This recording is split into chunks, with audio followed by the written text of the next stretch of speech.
I only like to argue with people that I love, and I'm cool with. Number one, avoid arguments. I really do avoid arguments with strangers and people that I don't know. Um, but avoiding arguments altogether will decrease your stress levels and have you living an anxiety free life, especially in relationships. There's really no point in a relationship for there to be an argument unless there's a lack of understanding. When two people understand each other, they don't argue because it's not about winning, it's about building, right? In a conversation, it should be about finding common ground and building a harmonious relationship. So I'm listening to you, you understand my point. You're listening to me, you understand my point, right? And therefore, we have empathy in the conversation and we come together, right, for an agree to agree or agree to disagree. But there should be no reason why we're arguing, especially if we come to a point to where we feel that we can't move forward with it. So if you build on common ground, you avoid that and you keep the emotions and feelings that people have to you in a favorable way, in a positive way. So I don't argue with people because I also think steps ahead of people most of the time. So if you ran a scenario about how the conversation will go in your head, right? I keep probably archetypes of different people that I meet. Let's say I meet somebody that is a Trump fan, right? They love Donald Trump. So I already know if I go into this argument or go into this conversation talking about how, yo, I don't think Donald Trump is good for America, that's going to spark an argument. No matter what I say, right? Politics and religion always cause arguments because it deals with faith and belief and deep seated things. So if I say I don't think Trump is good for America, why? A person stops listening after the first statement, right?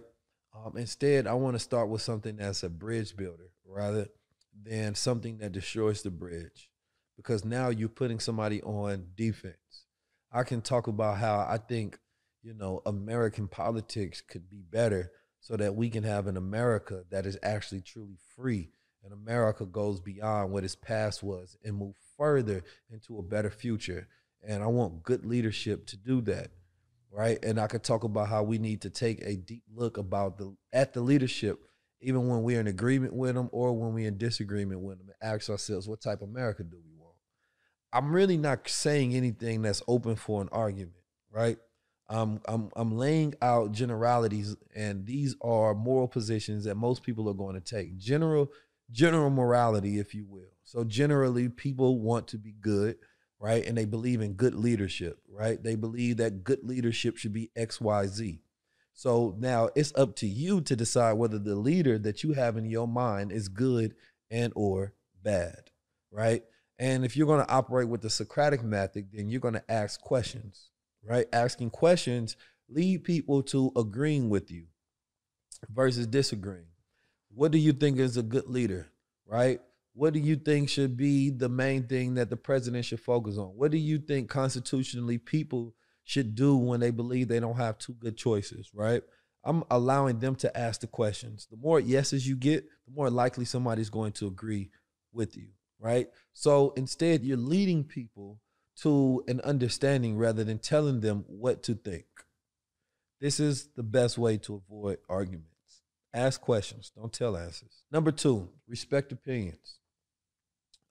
Value perspectives, right? And you can actually say that I value your perspective. Start off on the best foot, right? Especially before you go low on the left foot, because you always want to be right. That was just some wordplay. Show deep respect for opinions of others. Never tell someone they are wrong. Validating their viewpoint fosters mutual respect and opens the door to constructive dialogue, right? So you always start off with, I value your perspective. However, you can use bridge words like however, although, instead of words like but, right? Because after you say but, it already neutralizes everything that you said before that. Like nothing that you said before that matter. But is already, a bridge for disrespect for me. Somebody can say, I like what you're wearing, but no. I like what you're wearing. Although, what if you do this? You ask a question again. You're not telling an answer. I like what you're wearing. The black, I think, complements you well. Although we are going to a day party and it will be hot, do you think this is the best outfit for the day based on the setting? Now you're allowing them to come up with an answer. They're going to, as they answer that question, they're actually going to give you their full perspective and they're going to argue with themselves on the reason why or not, and they're going to weigh it. And they're going to be like, you know what? Actually, I thought about that already. So now they're letting you know they already thought about it, right? Or they're going to say, I haven't thought about that. Now you're persuading them, right, to make different decisions. Or they're going to be like, it actually doesn't matter. I just want to wear black because it looks good today. So that's what I wanted to go with. This is fly. I just bought this. So now you're just listening to their whole thought process by asking a question, right? Therefore, you don't have to go back and forth with them. And perspective is someone else's viewpoint. We all don't see at the same level, same angle, right? There's differentiating factors of why we see things, from class to creed to color to wealth status, right, to educational backgrounds, to religious, to ethnic backgrounds, right, to sex, sexuality, race. There's so many different variations that we can put together as to why we come to our perspective, who we are, how we grew up, blase, blase. So you have to respect people's perspectives, and then you give them yours as well.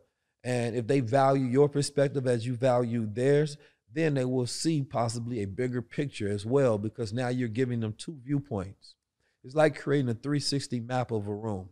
If I show you the room from my perspective, all I see is the front. If you're faced this way and you show me the room from your perspective, you're going to see the back. Now, if we share perspectives, I can see the front and the back, right? And if we get our peripheral perspectives, now we can get a whole 360. So it's more important to share perspective. This is my perspective. I'm not saying it's right or wrong. And a perspective is always neutral, right? Because a perspective doesn't say that another person's view or ideas are wrong. It leaves room for both of them to be right. And those shared perspectives allow both people to get a full picture and understanding. And when you share perspective correctly, you both should learn something new. So respecting people's opinion is not just good for the other person, it's good for you so that you can learn as well, because you never know what listening and respecting other people's perspectives would do to add on to your own. Number 3, admit mistakes quickly. Embrace accountability. If you're wrong, you're wrong. Do it swift, do it emphatically, and then move forward. Right? It boosts up humility and trust and sets a powerful example of integrity. Right? And this allows people to be able to deal with you because they're not going to say that you're difficult. Oh, that person is very easy. They know that if they present something to you or if you do something wrong, then you're going to correct yourself without having to be corrected, meaning that you're not going to create more confrontation in the situation, because people do not like confrontation. So if you're often wrong and people have to confront you, they don't want to be around you. So think about that. But if you're wrong and people confront you and you can admit you're wrong, that's not much tension. But if we have to go through this whole back and forth, then there's going to be a problem. But also within that, you have to be willing to forgive quickly as well if people are willing to admit their mistakes quickly. So don't hold on to things, going back, allowing that to linger, because all you're doing is replaying that moment in your mind, and the emotions of that moment will be reconjured. And now instead of it being picked up and dropped, you're holding on to it like a weight. When you hold a weight, it's heavy, right? While you're doing a repetition, it's heavy, only while you're holding it. When you drop it, the weight does not affect you. It's the same thing with problems. The more you hold on to a problem, the heavier it is, the more effect it's going to have on you, your body, your emotions, everything. The moment that you drop it, doesn't matter how heavy that problem is, it no longer has an effect on you. So you have to learn how to admit mistakes quickly, forgive quickly, and drop things when they're over. Number 4, begin in a friendly way. Start with warmth. Approach every interaction with friendliness and positivity. A warm start sets the tone for productive and respectful conversations. In a gentleman's game of life, you have to start off with the pleasantries, right? How you doing? Pleasure to meet you. It's nice to meet you. Everything is respectful, right? When it's time to go to war, swords are drawn, guns are out, propaganda is pushed. But when we are in a meeting of treaty, right? Everything is respectable. There's handshakes. Nice to meet you, right? You look people in their eye. You're not being disrespectful. Everything else is just emotion. High emotional intelligence, you rise above emotions into the thinking of a God. So you want to make sure that in those moments, you are being respectful. And for me, being friendly is being respectful, right? But that means that you also do all the things that we talked about previously. You say people's name, you look them in the eye, you give them a firm handshake, right? You smile. There are all the pleasantries. And sometimes you don't always have to smile, right? But you're not doing anything that's going to make them feel that you have an attitude, which is a position or disposition towards that person, especially if your intent is friendly in the first place. So it's going to be a warm start. How we doing? Let's set the tone. Let's get everybody energy. You're going to ask them a question of pleasantry. How you doing? How your day going? Right? One of the easiest ways to connect with people is by giving them a compliment, right? So the easiest compliment to give is based on something that a person has physically, right? It can be smell, right? If it's a woman, it can be earrings, it can be nails, it can be clothes, it can be the color they're wearing, the style they have. And if you don't know a compliment to give directly, ask a question, and the question can be a form of a compliment because it shows interest. So you start off friendly, then you move forward. That sets the tone. This is why Muslims always say, Assalamu alaikum, because that means peace be upon you. So I'm starting off with peace. Peace, namaste, ashe, whatever you want to say. That's what my brother says. Let's go to get agreement early, right? So start off with finding common ground. Get the other person saying yes, yes immediately. Establishing early agreement paves the way for collaboration and mutual agreement understanding.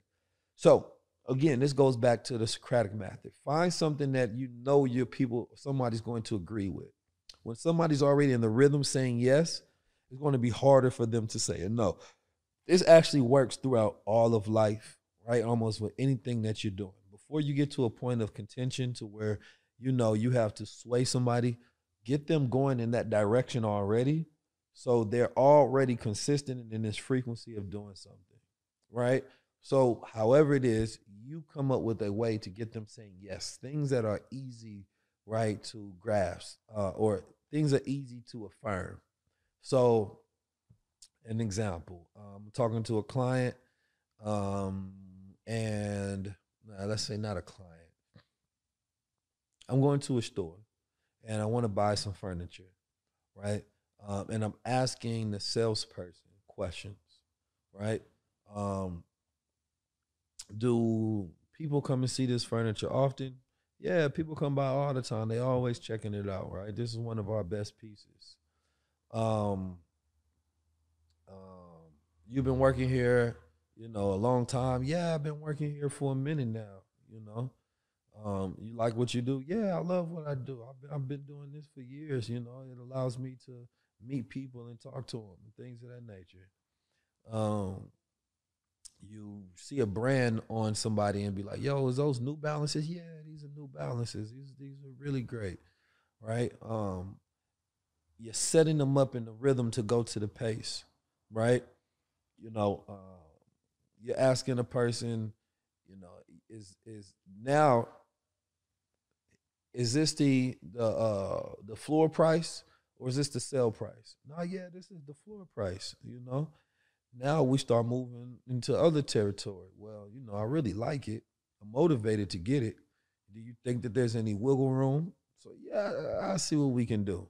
It's going to be harder after they didn't gave you 3 to 4 yes for them to automatically just hit you with a no, because that's the flow of the conversation. So now they have to disrupt the flow of the conversation instead of you.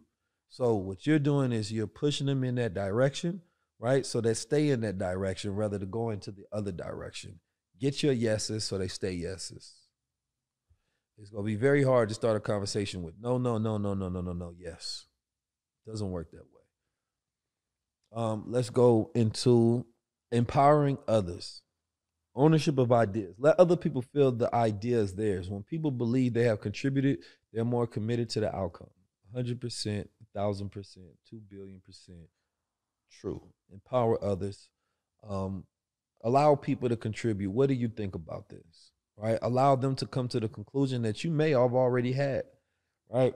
So therefore, when they take ownership of it, they have passion towards it and they're committed to it, because now it is not your success, it's their success, it's our success, right? I think empowering people goes without saying, but it's just more so speaking upon that meritocracy that I spoke about before, making sure that, you know, the best idea or ideas get heard in the first place. You can even join your idea with somebody else. Yeah, I think actually your idea is similar to mine. I like how we came up with that, right? So now you start using a lot of we's and our, right, in your vocabulary, which I think is the easiest thing. So you're connecting people to it, right? You're acknowledging their contribution to the conversation and what they've done. I like how you chose that. I like the way you think, right? I think we getting somewhere. I think we've got our solution. I think this is the idea that we're going to go with. I'm glad we were able to brainstorm and come up with this. So you're using a lot of we's and ours. You know what I'm talking about? So this is a way to where you can connect people easily. And when people feel like it's theirs, they're more committed to the process versus them working for you, they're working for we. Listen more than you speak. Allow other people to do most of the talking. This not only shows respect, but it also shows you have valuable insights into their thoughts, and it shows your power and your value. So active listening, of course, is listening more than you speak. I have to hear you to digest, to understand, right? Even to the point where you're taking pauses before you speak. Because if you're really listening to somebody, sometimes you have to digest what they're saying. Food for thought, right? I hear you. Hold on. So I do this a lot because when I'm really listening, I'm not just going to respond quickly. I'm like, wait a minute, let me think. Let my mind ponder, let that thought tinker a little bit, let it download, upload, you feel me, reload. All right, now I'm ready to go. So take those moments during those conversations where you just take a pause and you're just listening, right? But during that active listening, you're making sure that you engage so they know you're listening. Because when people have silence while they're listening, they feel that they're in a room by themselves. And so you need to let them know, you're affirming them like, yeah, I hear you, right? Okay, I get that. Then ask questions. So it lets them know that you are engaged, that you're not just breezing through the conversation, right? Because people will talk. And knowing that you're not really listening, but they need to get it off. It's better when you're actually active listening.